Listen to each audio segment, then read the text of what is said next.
Հաղորդման հովանավոր կրթության միջազգային ակադեմիայի Հայբուսակ համալսարան։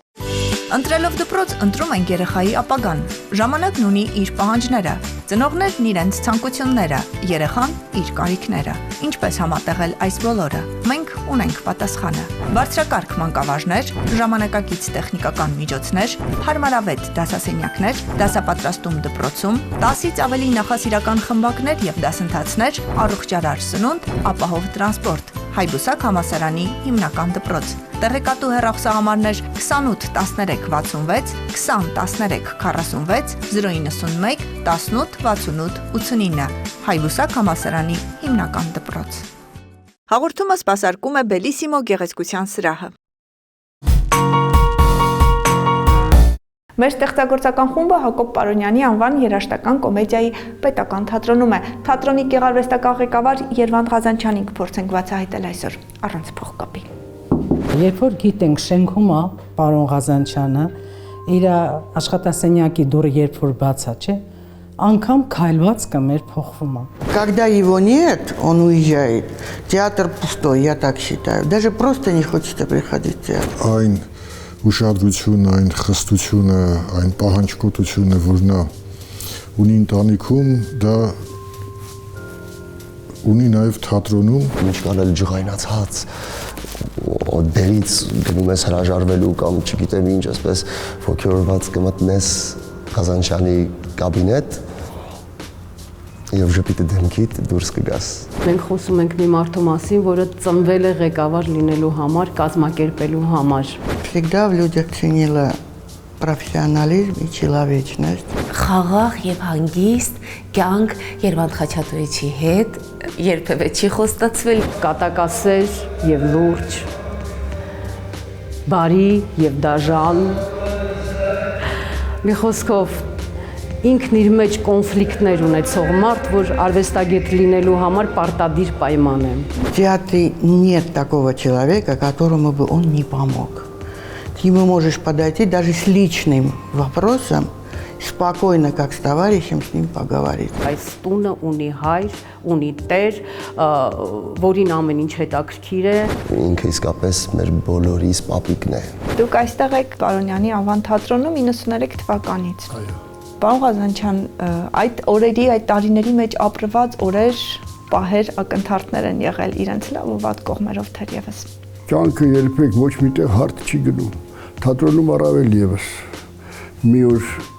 երջանիկ ես, որ ընտրել ես թատրոնը, մի օր անիծում ես քեզ, որ ընտրել ես թատրոնը։ Թատրոնը այդպեսին է։ Դա հետաքրքրությունն է դրա մեջ է։ Թատրոնը անբացատրելի հեքիաթ է թատրոնը։ Թատրոնի միակ թերությունը ես իրեք որտեղ գտնում, որ պիտի ուրիշ սիրուհի չունենաս, որտեղ միայն թատրոնը սիրես։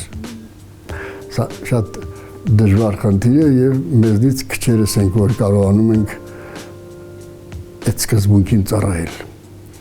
Ես կարծեք թե 6 տասնամյակ արդեն ապացուցել եմ, որ դավաճան չեմ։ Պարոն Ղազանչյան, արվեստագետները թերևս մի փոքր խենթ են լինում։ Այդ դժվար չէ ղեկավարել մոտ 200 մի քիչ խենթ։ Իմ ուսուցիչներից մեկը շատ հետաքրքիր էր ասում էր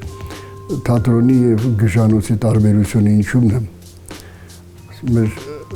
մի տարբերություն կա միայն, որ գժանոցում միայն ղեկավարներն են խելոք։ Իսկ թատրոնում բոլորը գիժ են, այնպես որ գիժ իմաստով հասկանալի է ինչ եմ ուզում ասել։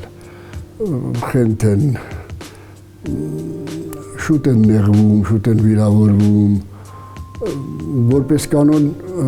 մարդը ընդհանրապես այդպես է, բայց թատրոնում դա շատ սուր է երևում։ Որպես կանոն մարդը արվեստագետը ընդհանրապես միշտ զգում է, որ ինքը ավելին արժե, քան իրեն այդ դերը տվել են։ Օրենքով նա պիտի խաղար Օթելլո, բայց իրեն տվել են Մոնտանո կամ մի ուրիշ դեր։ Այդ միշտ էլ կա այդ բանը։ Ոչինչ, թող ասի, դերասանները լավ մարդիկ են, բան չեն, անշար մարդիկ են, խենթ են իրոք, Հետո պիտի մի շարք դերասանների, հատկապես դերասանուհիների իրենց բնակարաններում պիտի հայրիները քչացնել, որտեղ նայում են հայրիներին զարմացած, ասում են մենք ենք։ Պարոն Ղազանչյան, ինչ եք կարծում, հեշտ է ձեզ հետ աշխատելը։ Ինձ հետ աշխատելը շատ հեշտ։ Եթե դու սխալ ես, եթե դու ուշացել ես, եթե տեքստերը չգիտես, դերասանին ա վերաբերվում, ինձ չէ, չնայած իմ մոտ էլ ա լինում սխալներ, կարող է սխալ չեմ անում, ինքը իհարկե դրա համար ջղայնանում է, բայց էլի եմ ասում, հետո ինքը մոռանում է։ Ինքը շատ է սիրում, որ աշխատանքին վերաբերում ես շատ լրջությամբ, լուրջ եւ ամենայն պատասխանատվությամբ, դա իր մեջ ներառում է իհարկե դժվարություններ դերասանների հետ, ես չի աշխատել, կարծում եմ ինքն էլ կասի, երբեմն ուշանում ենք, երբեմն ինչ պատճառներով, ինչ որ բան այնպես չի լինում, այդ ժամանակ գիտեք, երբեմն նույնիսկ ամպրոպ է լինում։ Նենց ա գորում, որ մենք վախենում, օրինակ ես իրենց վախենում եմ, այս տարիքից ես իրանից վախենում եմ։ Բայց երբ որ հասկանում ես, որ ամպրոպ անցնում է, անձրև անցնում է եւ արևը ծագում է, հասկանում ես, որ դա էլ տրամաբանական ընթացք է։ Այն բաները, որ ինքը չի սիրում, դա շատ զգուշ լինեն բոլորը։ Դժգոհության արտահայտելու ձևերը տարբեր են։ Երբեմն ուղակի ժպիտով ակնարկով, երբեմն ուղակի ասվում է, երբեմն ենթատեքստով, երբեմն ողջ թատրոնն է լսում, լրիվ անկեղծ։ Կարող է պատժել նույնիսկ իր ամենասիրելի դերասանին։ Ինչ տարածում են իբր ես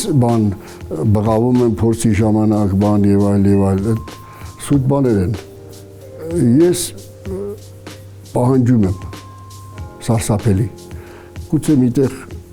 ձայնս բարձրանում է ինձնից անկախ, բայց ես նախ ինքս ինձնից եմ պահանջում, հետո պահանջում եմ դիմացինից, հետո ես շատ եմ ուզում, որ մարդիկ ինձ մի անգամից հասկանան։ Դերասանը, որ երկրորդ, երրորդ անգամ չի հասկանում, ես տխրում եմ, շատ եմ տխրում։ Գուցե այդ ժամանակ եմ ձայնս բարձրացնում։ Իսկ երբ փորձերից են ուշանում դերասանները։ Չէ, դա արդեն խենթանում եմ։ Ես դա երբեք չեմ ընդունում։ Երբեք ոչ մի դեպքում չեմ կարող ընդունել։ Ոչ մի դեպքում, ոչ մի պատճառաբանություն չեմ կարող ընդունել։ Ոչ մի պատճառաբանություն։ Աշխատանքը ժամադրությունից դու ինչպես կարող ես ուշանալ։ Ժամադրությունը չէ, դա էլ է ժամադրություն։ Մի խոսքով, բայց ոնց որ թե հիմա պակասել են այդ ուշացողները։ Կան մի 2-3 հոգի, բայց մի երկուսի մասին ասում են, որ դրանք հիվանդ են, դրանք երբեք չեն ուղղվի, բայց դրանց էլ ճանապարհը կա։ Այսինքն կարելի է գտնել մի այնպիսի թատրոն, որտեղ հանդուրժում են այդ ուշացողներին։ Դա մեծ խնդրեմ չի դա։ Ես չեմ հանդուրժում։ Ես չեմ կարող հանդուրժել։ Պարտաճանաչությունը, չուշանալը, ազնվությունը, մեծ կարևոր կանոնները պիտի պահես Ղազանչյանի մոտ։ Դուք թատրոն գալիս եք առավոտյան 10-10:30, ինչեւ ուշ երեկո այստեղ եք լինում, որքանով տեղյակ եմ։ Այո, բա ինչ անեմ, չլինեմ այստեղ։ Ամբողջ ներկայացման ժամանակ ինքը կուլիսներում է։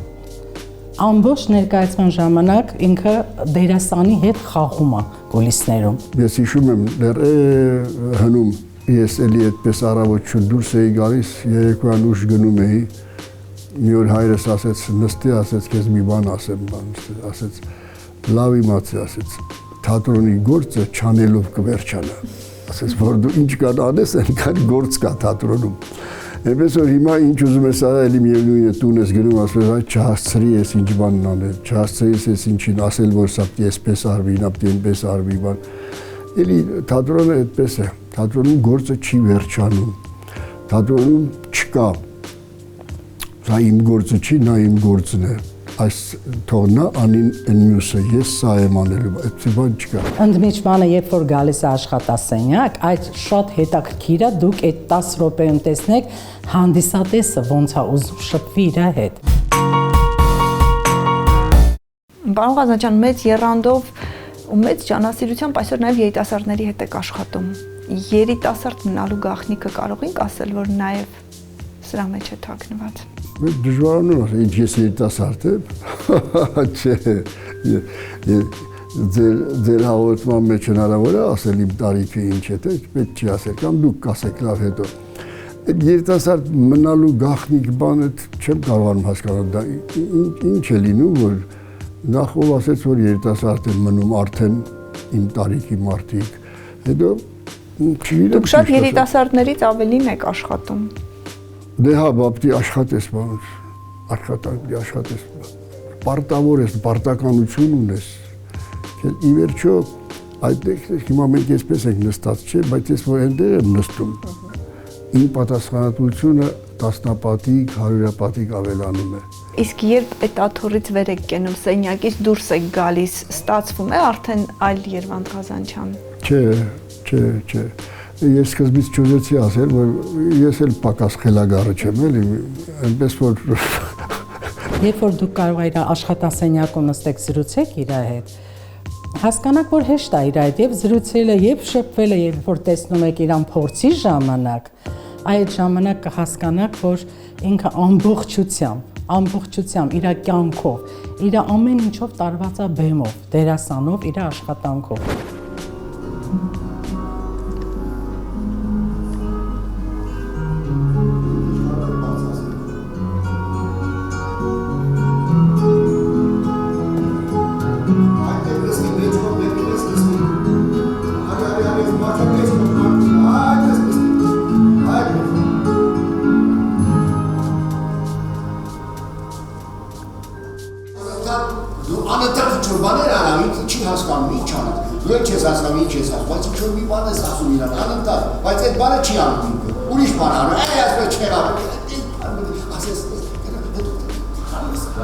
Փորձերի ժամանակ ես հիշում եմ, երբ որ մտնում էի դալիճ, վերջին շարքում նստում էի, ավելի շատ նայում էի իրեն, քան ներկայացումը, նայում էի իր պորտքումներին, նայում էի իր դիտողություններին, ինչպես է անդադ վազում բեմ իջնում։ Հիմա տունը չի վարվում, չէ՞։ Ինչեր ես խոսում Մարկ, տուն ինչու պիտի վարվի։ Ամեն տունը կարող է վարվել ինչպես գիտես, ու մերն էլ բոլորի նման կարող են վարվել։ Ինձ համար ոչ մի բան թատրոնում իմիջայլոց չէ, ոչ մի բան, ոչ մի դեպքում, ոչ տանը, ոչ իմ տղայի ընտանիքում, ոչ թոռնիհուս ընտանիքում, ոչ մի տեղ ինձ համար այնքան կարևոր չի, ինչքան թատրոնը։ Թատրոնում պիտի լինի ամեն ինչ կարգ ու կանոնով։ Կարգ ու կանոնով։ Գուցե ես մի քիչ չափնացնում եմ, ես դա զգում եմ, որ չափնացնում եմ բան, բայց ես պարտավոր եմ չափնացնել։ Ես պարտավոր եմ հիվանդագին ընդունել յուրաքանչյուրի 5 րոպե ուշացումը։ Ես պարտավոր եմ բղավել, ես պարտավոր եմ աղմկել, ես պարտավոր եմ ահավոր ձևով ինձ պահել, բայց այդ բոլոր սրիկաներն գիտեն, որ ես միևնույն է իրենց սիրում եմ, այդ բոլորը գիտեն դա, այդտեղ է փչանում ամեն ինչը դա։ Ամեն ինչ է, եւ հայրը, եւ ռեժիսորը, եւ պապիկը, եւ հարազատը, եւ սրտացավը, եւ ամեն ինչն է Երվանդ Ղազանչյանը։ Հաճելի ընկերակից է սեղանի շուրջ, հաճելի զրուցակից է, սիրում է լավ մթնոլորտ ստեղծել։ Բացասական գից շուտ նեղվում է։ Դա բացասական կողմ չունի։ Быстро вспыхивает, нервничает, но потом все равно проходит быстро. Անգամ ես հիվանդ էի, կոկորտս էր ցավում, խոսել չէի կարողանում։ Ցայնս կտրվել էր, զանգով էի կանչում գալային, որ զանգը տալիս էի, գալիս էր։ Հետո ուշանում էր, ես ուշանում, զանգ։ Հետո հանկարծ տեսա մյուս սենյակից հեռախոսով խոսում էր Գալան։ Ուրեմն հետո հասկացա, որ խոսում էր խմբի վարիչի հետ թատրոն էստեղ եւ ասում էր մաղարիչը պատրաստեք, ձենը կտրվել է։ Պարոն Ղազանչյան, պիտի խնդրեմ մանկություն տեղափոխվենք։ Մանկություն, ուր մենք մեծահասակներս հյուր ենք լինում, բայց առավել խելամիտներն այն երբեք չեն լքում։ Անդրանիկ Ծառուկյանը մի շատ հետաքրքիր վեպ ունի, մանկություն չունեցող մարդիկ։ Նա առաջաբանում հրաշալի է գրել եւ ամենակարևորն ինչ ասում, որ ես ոչինչ չէի ուզի։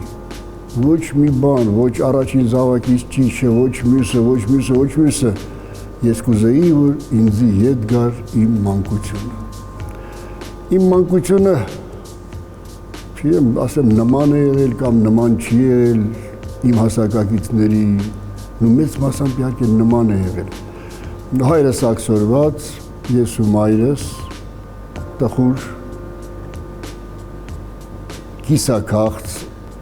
Ես ստիպված եմ եղել շատ բաներ անել, շատ աշխատել, շատ նույնիսկ դերձակություն եմ արել, մորաքրոջս ամուսինը լուսահոգի Ստեփան Չիլինգարյանն այն սովորեցրել այդ բոլորը։ Ընդհանրապես մորաքրոջս ընտանիքն է մեզ սատար կանգնել։ Բայց այդ բոլորի հետ միասին ինչ որ մի երանելի բան կա այդ օրերի մեջ։ Գիտեք, ես հետո պարզեցի ինչումն է գաղտնիքը, որովհետև մայրս կար։ Եվ ես հասկացա, որ մարդու կյանքը երկու մասի է բաժանվում։ Երբ մայրը կար եւ երբ մայրը չկա։ Մանկությունը Ծատուրյան փողոցում մի շատ փոքրիկ կիսախարխուլ ծեփերից կառուցված մի տուն էր, որտեղ հայրս էր մեծացել իմ տատիկի հետ, դե պապիկիս աքսորել էին, որ հայրս 3 տարեկան էր եղել, աքսորել էին Սիբիր եւ 19 տարի հետո դրանից հայրս նոր տեսել էր իր հորը։ Այդտեղ հայրս էր մեծացել, շատ դժվար մանկություն իր մոր հետ, շատ դժվար։ Եվ հետո այդ տուն մտավ Գալյանովենցը, հետո ծնվեցինք մենք, ես եղբայրս։ Եվ հետագայում 1000 տեսակի տներում ապրեցի, եւ մեծ եւ փոքր եւ գեղեցիկ եւ շատ գեղեցիկ, բայց միևնույն է այդ տունը Ծատուրյան փողոցի միշտ իմ երազներում գալիս է, այն միշտ ինձ համար կմնա աշխարհի 7 հրաշալիքներից մեկը, որովհետև այնտեղ իմ մանկությունն էր 12 տարեկանից պատանի հանդիսատեսի թատրոն եւ մինչեւ այսօր ու չգիտեմ մինչեւ վաղը, թե մինչեւ վաղը չէ մյուս օրը։ Դերասանի համար ամենակարևորը բեմի փոշին զգալն է, շնչելն է այն։ Այդ ամբողջ փուլով եք դուք անցել։ Այո։ Եվ շատ պատկերացեք ուրախ եմ, որտեղ եմսի մարդկանց եմ հանդիպել։ Ոչ միայն բեմի վրա ում հետ որ աշխատել եմ, շատ հզոր դերասանների հետ եմ աշխատել։ Բայց նաև բեմի բանվորից սկսած, մինչև մնացած արտադրամասերում, այդ արտադրամասի վարիչներ, աշխատողներ, բաներ, դրանք մի հսկայական մի դպրոց է եղել, որտեղ այդ մարդիկ զարմանալի մարդիկ էին։ Ես հիշում եմ իմ ծնողներին երիտասարդ, հիշում եմ այն քեֆ ուրախությունները, որ մեր փոքրիկ բակում միշտ նրանք 3-4 ընկեր ունեին, որ անընդհատ հավաքվում էին այդտեղ։ Նույնիսկ հիշում եմ, որ անվանի դերասաններ գալիս էին մեր տուն։ Խորեն Աբրամյանի մասին չեմ ասում, որովհետև ընկերություն էին անում, պապա այդ ընկերներ էին։ Մի անգամ այդ մեծ բանակով հիշում եմ եկան Գուրգեն Ջանիբեկյան, Վարդան Աճեմյան, ինչ-որ առիթով հրավեր էր մեր տանը։ Մի խոսքով այդ մանկությունը շատ բաներ եմ մոռանում, բայց այդ տարօրինակ ձևով այդ փոքր տարիքս ես անընդհատ ինչ-որ էպիզոդներ գալիս են աչքիս առաջ։ Ես իմ գործընկերներից շատ կարևոր բանով երևի առանձնանում եմ, որտեղ բախտ եմ ունեցել հանրապետության 5 թատրոն ղեկավարել, ընդհանուր մինչև Սունդուկյանի անվան ազգային մայր թատրոնը, որը մեծ պատիվ էր։ Մի կարճ ժամանակահատված նաև թատերական գործիչների միության նախագահ։ Չէ, կարճ ժամանակահատված չէ, 12 տարի։ 12 տարի։ Դե հետո իհարկե բավական երկար Բեյրութի Վահրամ Փափազյան թատերախումբը, 10 տարի էլ այնտեղ։ Մի խոսքով շատ եմ աշխատել եւ լավ է որ շատ եմ աշխատել եւ հիմա էլ որ շատ եմ զբաղված, էլի դա լավ է եւ պետք է։ Պապին շատ խստապահանջ էր, մանավանդ դպրոցի նկատմամբ ու մի անգամ հիշում եմ, որ որոշեց, որ շաբաթօրով ինձ պիտի դպրոց տանի ու տանը բոլորը համոզում են, բայց դաս չկա, չէ, կա։ Ասում են դաս չկա, մեր ժամանակվանից միշտ դաս ա եղել, ասում են չկա դաս, չէ։ Առավոտ 7-ից ինձ ոտքի հանեց, հետո որ լվացվում էի, տենց գալիս էր այդ վաննայի դրան հետևից ինձ զգում էի շողքը, արագ, ինչ եղավ, շուտ, պրծի, ուշացանք, վերջը գնացինք դպրոց ու քորը փոշման հետ եկանք։ Ու ես իր ռեակցիան եմ հիշում, որ չէր ուզում բոլորի մոտ ցույց տալ, որ ինքը սխալ է, էլի։ Դաս անելը պարտադիր պայման էր փողոց դուրս գալուց առաջ։ Դա ես հիշում եմ եւ այդ խստությունն եմ հիշում եւ այն աշճան, որ ես գիտեի, որ այո, նա տանը չի փորձերի աշխատանքի է, բայց ես գիտեմ գալու է ու հարցնի, ես դասերս արել եմ թե ոչ։ 5-րդ դասարան էի թե 4-րդ դասարանի որոշել էր, որ ես պիտի ավարայրի ճակատամարտը կարդամ, բայց բան չեմ հիշում, որովհետև հետո բարձր դասարաններում արդեն որ անցանք դպրոցում, նոր այդ ժամանակ հասկացա ինչի մասին եմ կարդացել։ Սեր, սիրահարություն, ընտանիք, թատրոնը ձեզ կյանք տվեց, կարող ենք այդպես ձևակերպել։ Թատրոնը, հետո մենք ոնց ասեմ, որ ավելի հասկանալի լինի։ Գալյան այդքան նկարվում էր, գալիս էր, ես այդքան թատրոն ինքը թատրոնում բան, երբեք չի եղել, որ մենք մեկս մյուսի ստեղծագործության վերլուծություն, այդ քաղաքենական որևէ բաներ, այդպես բան չի եղել երբեք չի եղել, որովհետև կամ հավանել են, կամ չենք հավանել, այսպես ա եղել, որ վերլուծել եւ այլ, չէ, այդպես բան չի եղել։ Հետո դրա ժամանակն էլ չի եղել։ Եվ լավ է որ այդպես է եղել։ Գալյանում հենց բացառիկ համեստ կին էր, որի բնավորությունը մասնագիտության հետ ոչ մի կապ չուներ։ Գալյանովեցի ամուսին, թե Երվանդ Ղազանչյանի կին, ավելի շատ։ Երբեք Գալյան իրեն չի պահել որպես Երվանդ Ղազանչյանի կին։ Նա կարող էր ժամերով այդ ընդունարանում նստել, ինձ հետ եթե հարցներ, թե ես գնում եմ տուն, թե չեմ գնում, բան։ Նա բոլորին, նրա ներկայությունը մարդիկ չեն էլ զգացել, որ կամ ինքը իրեն որևէ բան, իսեր Աստծո որևէ բան թույլ տա, որ ինքը գլխավոր ռեժիսորի կինն է, բան, բացարձակ։ Զուսպ, հավաք, ամեն ինչից դուրս, ամեն ինչից հեռու, կկանչեն կխաղա, չեն կանչի չեն խաղա, երբեմն արդեն են վերջին տարիներին խաղալն էլ, որ խնդրում էին ուղղակի դժվարությամբ էր գնում այդ քայլին։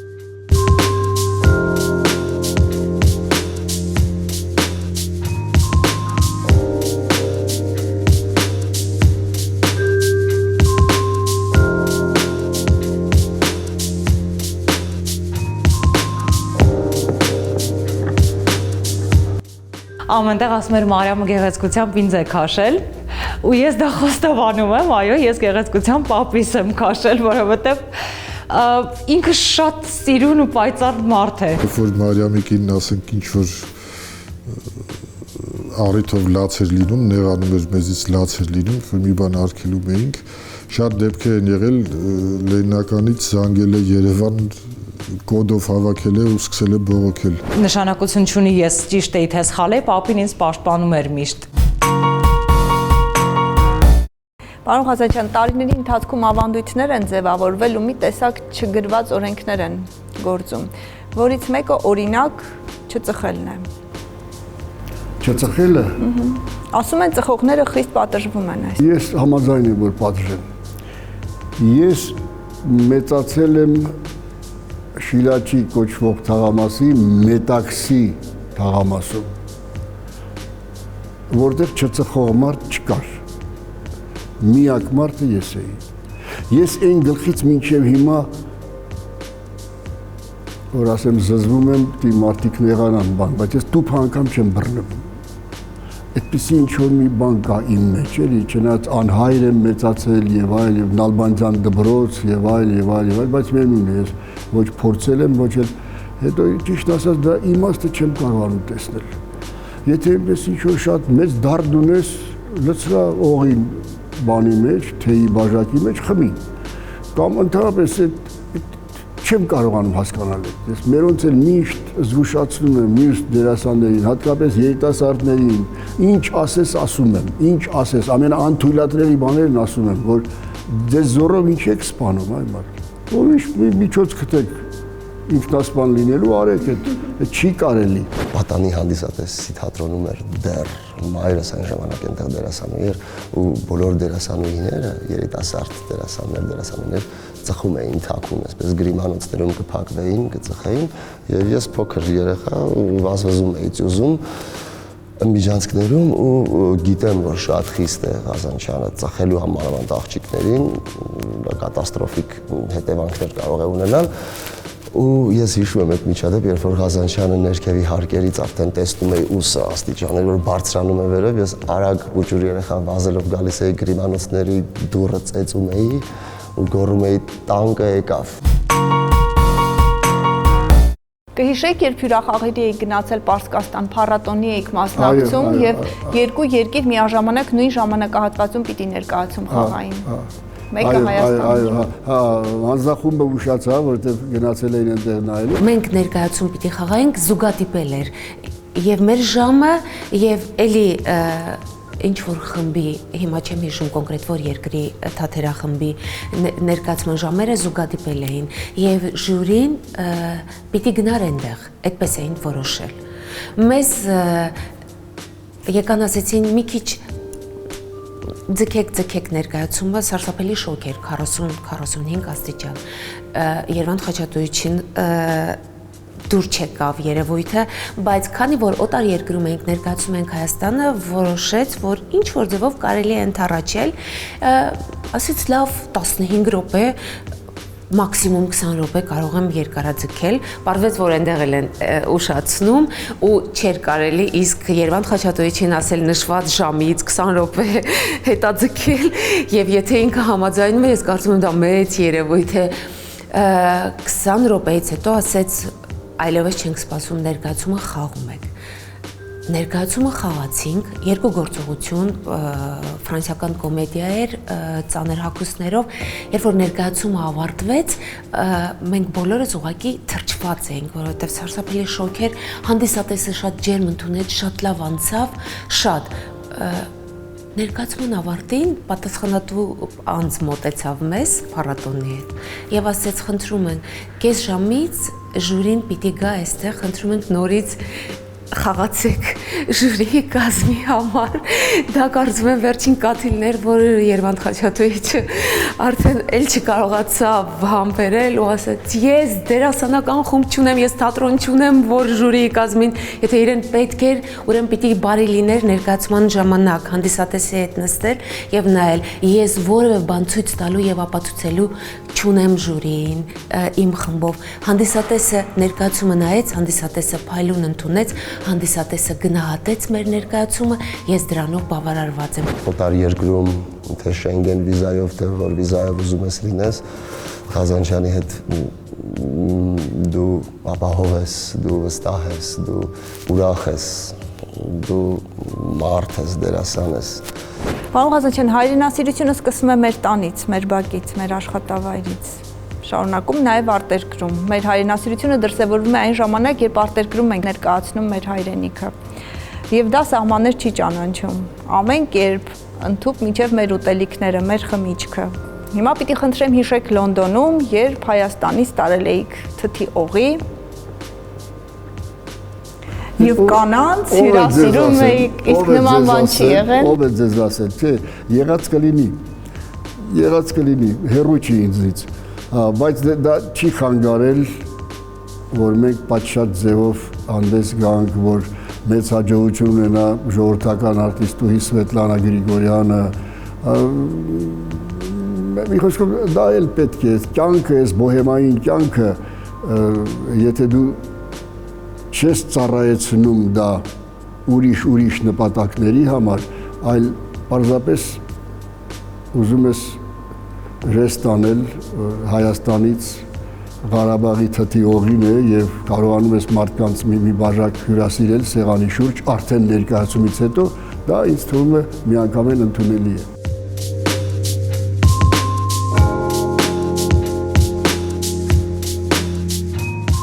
Հակոբ Արոնյանի անվան թատրոնը խոսում է Երվանդ Ղազանչյանի պատրաստած ձկան մասին։ Դե դա գիտեք ինչ դա։ Հատուկ արարողություն։ Հատուկ արարողություն է։ Միայն ձուկը չէ։ Ձուկ պոմիդորով դվածեղ շատ լավ է պատրաստում։ Ես կարծում եմ որևէ մեկը իր նման չի պատրաստում, այդքան հաճույքով ու սիրով, նվիրված ու ամբողջ տեսարան է սարքում, ներկայացում է սարքում ձուկ պատրաստելը։ Սա բեմադրություն անել չի, որ ասեմ, չէ, այսինչը կարող է ավելի լավ անել, բան չէ, շատերը կարող են ավելի լավ բեմադրություն անել, քան ես եմ անում, բայց ձուկ պատրաստել, ձվածեղ անել, այդ դեպքում բոլորն էլ կարող են հանձնվել միանշանակ բոլորը, ոչ մեկը չի կարող իմ պատրաստած ձկան նման ձուկ պատրաստել։ Գաղտնիքը։ Ով որ կասկածում է հիմա ձեր հաղորդումը նայելուց հետո գուցե կասկածեն, ես սիրով հրավիրում եմ, որ գան, ես նա ձուկ պատրաստեմ ուտել։ Գաղտնիքը կասեք։ Չէ, չեմ ասի գաղտնիքը։ Գաղտնիքը մի քիչ օղի ավելացնել եւ ողջ ձկան վրա։ Պարոն Ղազանչյան, ճակատագրի հարվածները չշրջանցեցին ձեզ։ Դրանց պակաս թերևս չունեցաք։ Հա դե ինչ կարող եմ անել։ Ինչ կարող եմ անել։ Դրսում մի բան միայն կարող եմ ասել։ Դրսում լաց չեմ եղել։ Մտել եմ ներս, դուռը փակել եմ, նոր եմ լաց եղել։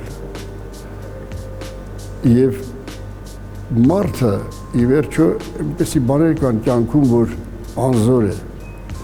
դրանց դեմը ոչինչով չի կարող առնել, ասում են ճակատագիր է, թող լինի ճակատագիր։ Շնորհակալ եմ անկեղծորիցի համար, կար ինչ-որ բան, ինչի մասին կուզեիք խոսել, որ ես չհարցրեցի։ Չէ, պիտի խոսեի ինչ կարիք կար այսպեսի հաղորդում անել, դա մասին պիտի խոսեի, բայց արդեն ավելորդ է, որովհետև սկսել եք դու եւ արդեն ավարտել եք երևի, չէ, էլ ուրեմն խոսելու կարիք չկա։ Ուրեմն ասեմ, որ լավ եք արել, միայն պիտի խնդրեմ, որ ինձ զանգ տակ ասեք երբե, որ իմ բոլոր ծանոթ բարեկամներին զանգամ չնայեն այդ հաղորդումը։ Հաղորդման հովանավոր կրթության միջազգային ակադեմիայի Հայբուսակ համալսարան։ Ընտրելով դպրոց ընտրում ենք երեխայի ապագան։ Ժամանակն ունի իր պահանջները, ծնողներն իրենց ցանկությունները, երեխան իր կարիքները։ Ինչպես համատեղել այս բոլորը։ Մենք ունենք պատասխանը։ Բարձրակարգ մանկավարժներ, ժամանակակից տեխնիկական միջոցներ, հարմարավետ դասասենյակներ, դասապատրաստում դպրոցում, 10-ից ավելի նախասիրական խմբակներ եւ դասընթացներ, առողջարար սնունդ, ապահով տրանսպորտ։ Հայբուսակ համալսարանի հիմնական դպրոց։ Տեղեկատու հեռախոսահամարներ 28 13 66, 20 13 46, 091 18 68 89։ Հայբուսակ համալսարանի հիմնական դպրոց։ Հաղորդումը սպասարկում է Բելիսիմո գեղեցկության սրահը։